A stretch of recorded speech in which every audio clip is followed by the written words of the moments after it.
22 जनवरी 2024, समय 12:29 व 8 एक ऐसी घड़ी जिसका इंतजार पिछले 500 वर्षों से पूरे विश्व को था। अभिजीत मुहूर्त के इस समय का चुनाव भव्य राम मंदिर में रामलला के प्राण प्रतिष्ठा के लिए किया गया। इस ऐतिहासिक दिन पर पूरे विश्व की नज़र सिर्फ और सिर्फ अयोध्या पे ही टिकी थी, एक ऐसी पवित्र भूमि जिसके इतिहास ने न केवल हमारे देश को बल्कि पूरे विश्व को अपनी ओर मोड़ लिया। राम जन्मभूमि एक ऐसा अलौकिक स्थान जिसने सनातन धर्म के एक महत्वपूर्ण अंग की भूमि के रूप में अपनी पहचान बनाई। एक समृद्ध व धार्मिक स्थान जो भारत की सांस्कृतिक व आध्यात्मिक धरोहर का प्रतीक है। इसके गौरवशाली इतिहास की जानकारी व आध्यात्मिक विरासत की खोज से हम इस स्थल के महत्व को समझ पाएंगे। इसीलिए आज हम इस वीडियो के माध्यम से अयोध्या का इतिहास, धार्मिक महत्व व इस शहर के निर्माण से लेकर सारी घटनाएं और अंततः भव्य राम मंदिर में रामलला के प्राण प्रतिष्ठा का पूर्ण चित्रण करेंगे। सरयू नदी के तट पर बसी अयोध्या सप्तपुरियों में से एक है, यानी 7 ऐसी जगह जहां पर देवी देवताओं ने अवतार लिया था। इसका उल्लेख गरुड़ पुराण में श्लोक के रूप में किया गया है। अयोध्या, मथुरा, माया, काशी, कांची, अवंतिका, पुरी, द्वारावती चैव सप्तैता मोक्षदायिका। इस श्लोक में 7 ऐसी जगहों के नाम बताए गए हैं जहां जाने भर मात्र से ही आपको मोक्ष की प्राप्ति होती है। उन 7 जगहों में से एक है अयोध्या। इस श्लोक से ही आप इस स्थान के महत्व को समझ सकते हैं। तो चलिए अब इस पुण्य भूमि के गौरवशाली इतिहास से आपको जोड़ते हैं। अयोध्या उत्तर प्रदेश के राज्य में बसा हुआ भारत का एक अनोखा सा शहर है। माना जाता है कि स्वयं ब्रह्मा जी से उत्पन्न हुए प्रथम योगी पुरुष मनु ने सरयू नदी के तट पर अयोध्या का निर्माण किया था। सूर्यवंशी इक्ष्वाकु जो मनु के पुत्र थे और उनकी 12 पीढ़ियों ने मध्य देश पर 250 सालों तक राज किया, जिसकी राजधानी सौराष्ट्र थी। फिर उनके वंशज राजा सागर ने अपनी राजधानी को सौराष्ट्र से अयोध्या स्थानांतरित किया, जो अगले 6300 वर्षों तक उत्तर भारत की राजधानी रही। सूर्यवंश के 60वें राजा महाराजा दशरथ के राज में अयोध्या नगरी काफ़ी सुंदर और संपन्न थी, और इसी संपन्न नगरी में महाराजा के ज्येष्ठ पुत्र रामलला के रूप में श्री विष्णु जी ने मनुष्य अवतार लिया। इसीलिए हम अयोध्या को राम जन्मभूमि भी कहते हैं। महर्षि वाल्मीकि ने रामायण महाकाव्य की रचना करी, जिसमें श्री रामचंद्र जी के जीवन की यात्रा का वर्णन है। भगवान विष्णु के 7वें अवतार माने गए श्री राम हमारे इतिहास के सबसे आदर्श पुरुष माने जाते हैं। पुराणों में उन्हें श्रेष्ठ राजा बताया गया है, उन्हें मर्यादा पुरुषोत्तम कहा गया है। संस्कृति और सदाचार की जब भी बात होती है तो राम का नाम लिया जाता है। ऐसे राम का जीवन चरित्र है रामायण। श्री राम जी अयोध्या में पले बढ़े। गुरु विश्वामित्र से उन्होंने शिक्षा प्राप्त की, और जब वे 20 वर्ष के हुए तब उनका विवाह माता सीता जी से हुआ। जब वे 25 वर्ष के हुए तब अपनी माता कैकेयी के मांगे हुए वरों के अनुसार उन्हें 14 साल वनवास जाना पड़ा। फिर रामायण की सारी घटनाएं तो हम सब जानते ही हैं, फिर भी राम कथा से हमारा मन कभी नहीं भरता। और आज का वीडियो अयोध्या के बारे में है, और बिना राम के अयोध्या कैसा। तो चलिए इस छोटे से क्लिप से एक और बार रामायण की कथा सुन लेते हैं। एक श्लोकी रामायण। आदौ राम तपोवनादिगमनम् हत्वा मृगं काञ्चनं वैदेही हरणं जटायुमरणं सुग्रीव संभाषणं बाली निर्दलनं समुद्रतरणं लंकापुरी दाहनं पश्चात् रावण कुंभकर्ण हननम् एतद्धि रामायणम्। महर्षि वाल्मीकि द्वारा लिखी गई रामायण में अयोध्या के निर्माण और उसकी सुंदरता और ऐश्वर्य का उल्लेख है।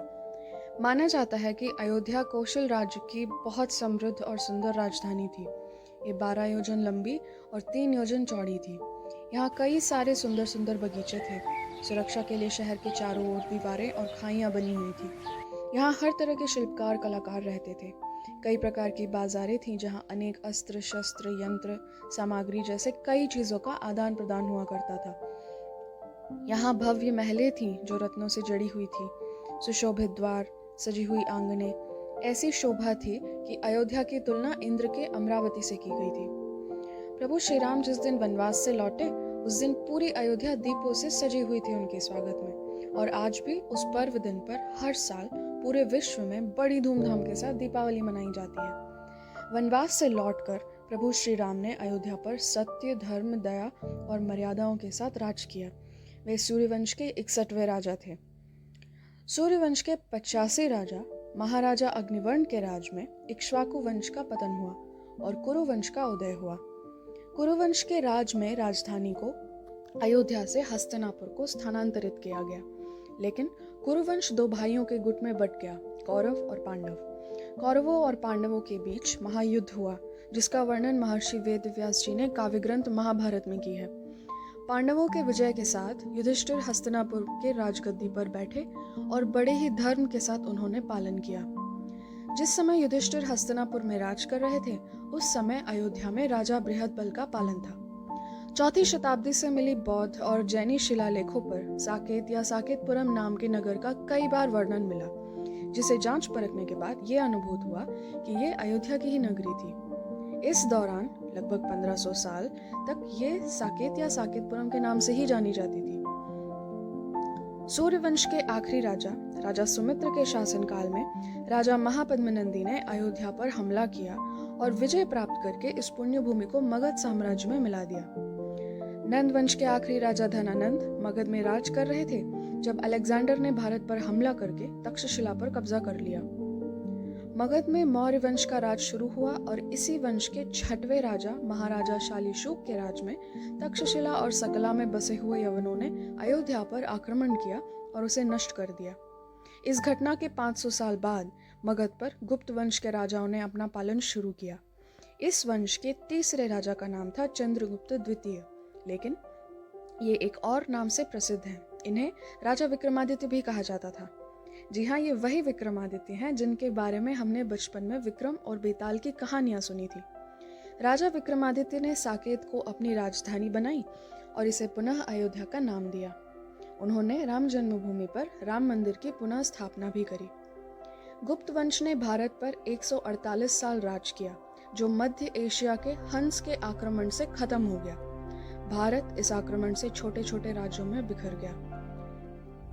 सन 1526 में पानीपत के युद्ध में बाबर ने दिल्ली के सुल्तान इब्राहिम लोदी को हराया और यहाँ से भारत पर मुगल साम्राज्य का शासन शुरू हुआ। बाबर ने 1528 में राम मंदिर के स्थान पर बाबरी मस्जिद बनवाई। इसका सबूत हमें एक ब्रिटिश पब्लिकेशन जिसका नाम है monumental antiquities and inscriptions in NWP में मिली। ये A.H. फ्यूरर द्वारा लिखी गई थी। मुगल सल्तनत के 6वें सुल्तान औरंगजेब के शासन के अंत में अवध मुगल से आज़ाद हो गई। 1722 में सादत अली खान ने आज़ाद अवध के राज्य की स्थापना करी, जिसमें राम जन्मभूमि भी शामिल थी। मुगल साम्राज्य की ताकत कम होती जा रही थी और ब्रिटिशर्स जो सन 1600 में भारत में व्यापार करने के लिए आए थे, इस मौके का फ़ायदा उठाकर बिखरे हुए भारत पर उन्होंने अपना कब्जा जमाना शुरू कर दिया। 1858 में भारत पर ब्रिटिश का राज शुरू हुआ। आगरा और अवध के राज्य को मिला दिया गया और इसे province of Agra and Aundh के नाम से जाना जाने लगा। सन 2947 में भारत ने ब्रिटिशर से अपनी आज़ादी वापस ली और सन 1950 में भारत के लोकतंत्र के तहत उत्तर प्रदेश के राज्य की स्थापना की गई और इसी राज्य में आज भी स्थित है हमारी अयोध्या। अयोध्या में राम जन्मभूमि पर मुगल शासन के दौरान बनाई गई मस्जिद को लेकर हिंदू और मुसलमानों के बीच 500 सालों से विवाद चल रहा था। आखिरकार 9 नवंबर 2019 में सुप्रीम कोर्ट ने यह फैसला श्री राम जी के पक्ष में सुनाया और मुसलमानों को अयोध्या में ही एक प्रमुख स्थान पर मस्जिद बनाने के लिए 5 एकड़ की जमीन प्रदान करी। डॉक्टर मीनाक्षी जैन एक पॉलिटिकल साइंटिस्ट एंड हिस्टोरियन हैं। उन्होंने अभिजीत चावड़ा जी के पॉडकास्ट में इस विवाद के बारे में काफ़ी बढ़िया तरीके से जानकारी दी है। उन्होंने उसमें एक बात कही कि राम जन्मभूमि पर भले ही कई अलग अलग शासकों ने शासन किया और कई शासकों ने राम मंदिर को कई बार नष्ट भी किया, लेकिन इस मंदिर के इतने बार नष्ट होने के रिकॉर्ड से हमें यह पता चलता है कि चाहे ये मंदिर जितने बार भी नष्ट किया गया हो, उसे हर बार पुनः स्थापित किया जाता रहा। भले ही भव्य तरीके से ना कर सके, लेकिन राम जी के भक्तों ने उनके मंदिर और उनके विश्वास को हमेशा बनाए रखने की अपनी पूरी कोशिश करी।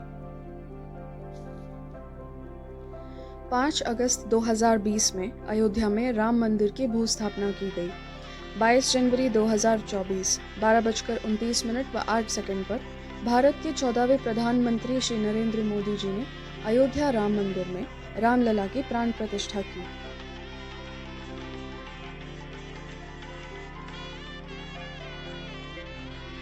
पूरे विश्व में ये दिन दिवाली की तरह मनाया गया। इस अनोखे अवसर पर राम मंदिर से जनता को संबोधित करते हुए मोदी जी ने पूरे विश्व को राम का अर्थ एवं महत्व समझाया। विश्व के कोने कोने में राम भक्तों को हो रही होगी। ये राम के रूप में राष्ट्र चेतना का मंदिर है। राम भारत की आस्था है। राम भारत का आधार है। राम भारत का विचार है। राम भारत का विधान है। राम भारत की चेतना है। राम भारत का चिंतन है। राम भारत की प्रतिष्ठा है। राम भारत का प्रताप है। राम प्रभा है। राम प्रभाव है। राम नेति भी है। राम नीति भी है। राम नित्यता भी है। राम निरंतरता भी है। राम विभु है, विशद है। राम व्यापक है, विश्व है, विश्वात्मा है। और इसलिए जब राम की प्रतिष्ठा होती है तो उसका प्रभाव वर्षों या शताब्दियों तक ही नहीं होता। उसका प्रभाव हजारों वर्षों के लिए होता है। महर्षि वाल्मीकि ने कहा है, राज्यम 10 सहस्त्राणि प्राप्य वर्षाणि राघव।